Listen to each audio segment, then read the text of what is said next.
జనరల్‌గా ఒక wife and husband బాగా విపరీతంగా గొడవలైపోయి విడిగా ఉంటారనుకోండి. సో, ఒకరేమో ఫిక్స్ అయిపోయి ఉంటారు. ఇంక అవసరం లేదు నాకు అని చెప్పేసి. ఇంకొకరేమో వాళ్ళతోని మాట్లాడడానికి ట్రై చేస్తూ ఉంటారు. ఏంటి సార్ట్ ఔట్ చేసుకుందాం. ప్రాబ్లమ్ ఏంటి? కూర్చొని మాట్లాడుకుందాం అని చెప్పి ట్రై చేస్తుంటారు. కానీ వీళ్ళేమో అన్నిట్లో బ్లాక్ చేయడము, పెద్దవాళ్ళు పిలిచినా కూడా రాకపోవడము, ఇంకా వాళ్ళకి కంప్లీట్‌గా కమ్యూనికేషన్‌కనేది సోర్స్ ఇవ్వరు వీళ్ళు.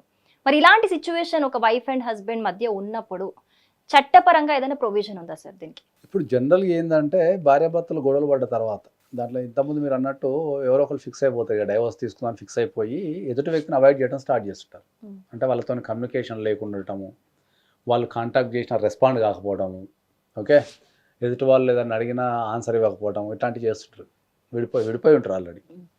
సో, అది ఎదుటి వ్యక్తి సోషల్ మీడియాలో కావచ్చు, లేకపోతే ఫోన్ ద్వారా కావచ్చు, లేకపోతే కుల పెద్దలు, ఫ్రెండ్స్ వీళ్ళు వర్తమానం పంపిస్తుంటారు. రండి కూర్చొని మాట్లాడదాం అని చెప్పి. ఏదో సమస్య ఏందో చెప్పండి, కలిసి ఉందామా వద్దా ఏందో చెప్పండి అని చెప్పేసి వీళ్ళు కూడా ట్రై చేస్తుంటారు. సో, ట్రై చేసినా కూడా ఆపోజిట్ పార్టీలు అసలు రెస్పాండ్ కారు. వాళ్ళకి ఏమీ పట్టనట్టు వాళ్ళ పని వాళ్ళు చేసుకుంటుంటారు. హ్మ్. సో, చాలామంది అడిగే క్వశ్చన్ ఏంటి అంటే, సార్ ఏ రకంగా కాంటాక్ట్ చేద్దామన్నా మాకు సోర్స్ లేదు, లేకపోతే అసలు ముచ్చట పెడతానికి కూడా రావటం లేరు. మరి ఇటువంటి సందర్భాలలో మరి ఆ వ్యక్తితోని నాకు ముచ్చట పెట్టే అవకాశమే లేదా అని అడుగుతుంటారు చాలామంది. సో, ఇటువంటి పరిస్థితి ఎప్పుడైనా ఎదురైనప్పుడు ఏంటంటే, మనకు చట్టంలో ఆర్‌సీఆర్ అని ఒక పిటిషన్ ఉంటుంది. ఆర్‌సీఆర్ అంటే మనం జనరల్‌గా ఆర్‌సీఆర్ అనేది కోడ్ వర్డ్. మనంటే జనరల్‌గా మేము అడ్వకేట్లందరం మాట్లాడుకునే భాష అది. ఆర్‌సీఆర్ అంటే ఏంటి అంటే ఏంటంటే రెస్టిట్యూషన్ ఆఫ్ కాంజుగల్ రైట్స్. అంటే భార్య గాని, భర్త గాని విడిపోయినప్పుడు, ఓకే. విడిపోయి దూరంగా ఉంటున్నప్పుడు వాళ్ళకు కలిసి ఉండాలని డిజైర్ ఉంటది. కానీ ఆపోజిట్ పార్టీ సహకరించరు. వీళ్ళకేమో కలిసి ఉండాలని డిజైర్ ఉంటది. కానీ ఆపోజిట్ పార్టీ సహకరించరు. హ్మ్. సహకరించనప్పుడు మనం కోర్ట్‌కెళ్ళి నేను నా భర్తతోని గాని, నా భార్యతోని గాని కలిసి ఉండాలనుకుంటున్నా. కాబట్టి నన్ను అతని దగ్గరికి పంపండి. లేదంటే అతన్ని నాతోని కాపురానికి పంపండి. మీ ఇద్దరం కలిసి కాపురం చేసేటట్టు చేయండి అనే ఒక పిటిషన్ ఉంటది. దాన్ని ఆర్‌సీఆర్ అంటాం మనం. ఆ పిటిషన్ గనుక మీరు కోర్ట్‌లో యేసుకుంటే, కోర్ట్ డెఫినెట్‌లీ వాళ్ళకి నోటీస్ పంపిస్తది. నోటీస్ పంపించిన తర్వాత వాళ్ళొచ్చిన తర్వాత వాళ్ళకి కౌన్సెలింగ్ చేసే అవకాశాన్ని ఇస్తది.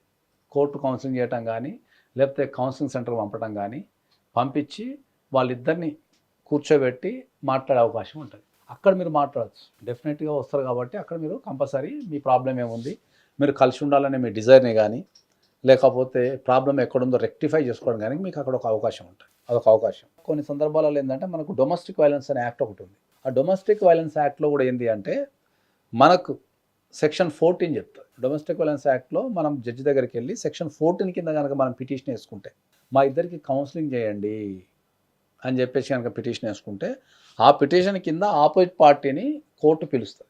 కోర్టు పిలిచి మీకు డెఫినెట్‌లీ కౌన్సిలింగ్ ఏర్పాటు చేసి, మీకున్న సమస్యలు ఏవైతున్నాయో, మీ పొరపాట్లు గానీ, సమస్యలు గానీ, మీ మధ్యలో ఏమన్నా భేదాభిప్రాయాలు వస్తే వాటిని దూరం చేసి కలిపే ప్రయత్నాలు చేస్తారు. ఎవరైనా జనరల్‌గా కలిపే ప్రయత్నాలే చేస్తారు.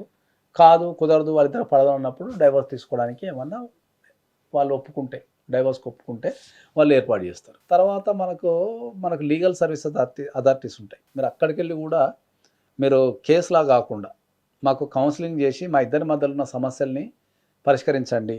మా ఇద్దరి మధ్యలో ఉన్న భేదాభిప్రాయాలుంటే వాటిని పరిష్కరించండి అని గానీ, కలపడానికి ట్రై చేయమని గానీ, విడగొట్టడానికి ట్రై చేయమని గానీ మీరు అక్కడికెళ్ళి కూడా అప్లై చేసుకోవచ్చు. దాని తర్వాత మనకు జనరల్‌గా ఫ్యామిలీ కౌన్సిలర్స్ ఎట్లా ఉంటారు, అడ్వకేట్‌లు, ఎక్స్‌పర్ట్ అడ్వకేట్‌లు, ఫ్యామిలీ మ్యాట్రిమోనియల్ ఇష్యూస్‌లో ఎక్స్‌పర్ట్ అడ్వకేట్‌లు ఉంటారు కాబట్టి, వాళ్ళు కూడా నోటీస్ పంపియడం గానీ, వాళ్ళ పార్టీని పిలిపించి మాట్లాడడం గానీ, వాళ్ళకి కౌన్సెలింగ్ ఇవ్వటం గానీ, వాళ్ళకేమన్నా భేదాభిప్రాయాలు ఉంటే వాటిని తొలగించడం గానీ, వాళ్ళని కలపడానికి గానీ, లేదంటే సామరస్యంగా విడిపోవడానికి గానీ సహాయం చేస్తారు. సో, ఎక్కడైనా గూడా నేను అనేది ఏంది అంటే ఏందంటే, మీ పార్ట్నర్స్ అదే మీ భార్య గానీ, మీ భర్త గానీ, విడిగున్నప్పుడు మిమ్మల్ని కలవకుండా ఎప్పుడన్నా ట్రై చేస్తుంటే, అంటే మీరు కలుద్దామని ట్రై చేసినప్పుడు, వాళ్ళు తప్పించుకొని తిరుగుతుంటే, మీకు రెస్పాండ్ కాకపోతే, ఇవన్నీ చట్టపరంగా ఈ 4 రకాల ప్రొసీడింగ్స్ మీరు తీసుకుంటే, మీ సమస్య సాల్వ్ అయ్యే అవకాశం ఉంటది.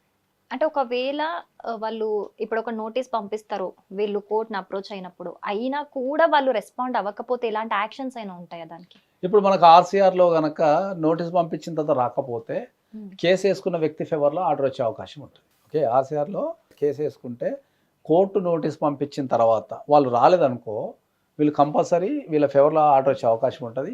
వీళ్ళ ఫేవర్‌లో ఆర్డర్ వచ్చిన తర్వాత వీళ్ళు కంపల్సరీ వచ్చి కోర్ట్ ఆర్డర్‌ని గౌరవించాలి కాబట్టి వచ్చి కాపురం చేసే అవకాశం ఉంటది. లేదా వాళ్ళు కాపురం చేయకపోతే వాళ్ళ పైన చట్టపరమైన చర్యలు తీసుకునే అధికారం కూడా వీళ్ళకుంటది. మళ్ళీ రెస్పాండ్ అవ్వకపోతే రెస్పాండ్ అవ్వకపోతే చట్టపరమైన చర్యలు తీసుకునే అధికారం కూడా ఉంటుంది. ఓకే. సో అది ఆర్సీఆర్ అయినా పర్లేదు, లేదా మీకు డొమెస్టిక్ వైలెన్స్ అయినా పర్లేదు. కోర్టు నోటీస్ పంపించినప్పుడు ఎవరైనా సరే నోటీస్ తీసుకున్న తర్వాత కోర్టుకు వచ్చి వాళ్ళ యొక్క బాధని కానీ వాళ్ళ ఆన్సర్ కానీ చెప్తేనే అది కరెక్ట్ ప్రొసీడింగ్ జరిగి కోర్టు సరైన నిర్ణయం తీసుకోగలుగుతుంది. కోర్టు నోటీస్ తీసుకోకుండా కోర్టు నోటీస్ని అవాయిడ్ చేసినా, కోర్టు నోటీస్ తీసుకొని రాకున్నా, ఇంకే కారణం చెప్పినా వాళ్ళకి ఎగెయిన్స్ట్లో ఆర్డర్ వచ్చే అవకాశం ఉంటుంది, వాళ్ళ మీద చర్యలు తీసుకునే అవకాశం కూడా ఉంటుంది. అంటే ఏ విధమైన చర్యలు అంటారు? కొంతమంది అంటే ఇప్పుడు ఒకవేళ డివోర్స్ దాకా వెళ్ళింది అనుకోండి, పెనాల్టీ వేయడం అలాంటివి ఏమైనా ఉంటాయా? ఎలాంటివి ఉంటాయి? ఇప్పుడు మనకి ఈ పిటిషన్కి వచ్చరికి ఏంటంటే కోర్టు కలవమని ఆర్డర్ ఇచ్చింది అనుకుందాం, మ్మ్. రాకపోతే వాళ్ళ ఆస్తులను జప్తు చేసే అధికారం ఉంటుంది.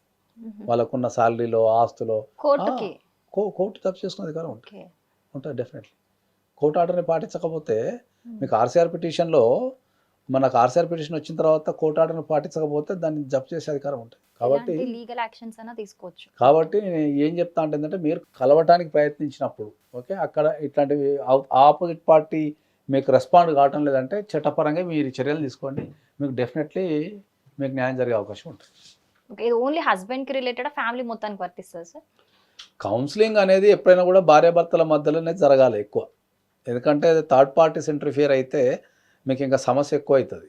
కాబట్టి సమస్య అనేది ఎప్పుడు భార్యాభర్తల మధ్యలో కలిసి ఉండేది వాళ్ళిద్దరే అంటే కాబట్టి. కొన్ని ఇష్యూస్ చూస్తాం కలిసి. కదా, ఫ్యామిలీ ఇన్వాల్వ్మెంట్ ఎక్కువగా ఉండి. అవును ఎక్కువ ఉండదు అంటలే, కానీ ఫస్ట్ వీళ్ళు సెట్ అయిపోతే మిగతా వాళ్ళు సెట్ అయిపోతుంది. వీళ్ళ మధ్యలో సమస్యలు అనుకోండి అవి ఎప్పటికి సెట్ కావు. కాబట్టి వీళ్ళ మధ్యలో సమస్యలు కనుక రెడ్యూస్ అయిపోతే మిగతా కూడా కొద్దిగా రెడ్యూస్ అయ్యే అవకాశాలు ఉంటాయి. కాబట్టి ఎప్పుడైనా కూడా కౌన్సిలింగ్ ఫస్ట్ భార్యాభర్తలు చేయాలా, భార్యాభర్తల తర్వాత సెట్ కాకపోతే ఫ్యామిలీ మెంబర్స్ చేయాల్సి వస్తుంది. Thank you sir.